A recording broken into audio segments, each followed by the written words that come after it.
16 divided 9 minus 5 whole square times 16. How do you solve it? Pause the video and let me know your answer in the comment section. Now here we have division, then parenthesis, exponent, multiplication.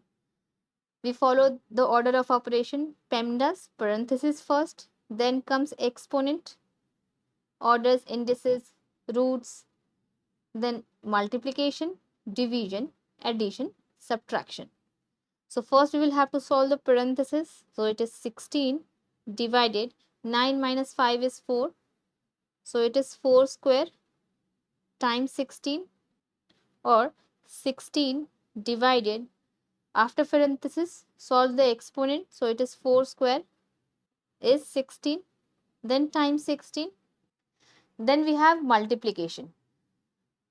But remember that multiplication, division, writing in this order doesn't mean that we have to do multiplication first. Why? Because they have equal priority.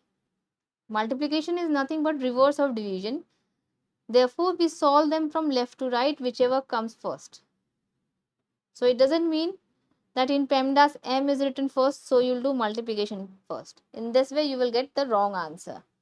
Because what if you follow PEMDAS, in which D is written first, and then we have multiplication? In that case, we have to do division first. So whether you follow PEMDAS or PEMDAS, you stick to the rule of left to right. So from left to right, we have division first. So 16 divided by 16 is 1. Then 1 times 16, answer will be 16. So what is your answer? Let me know in the comment section. Thanks for watching.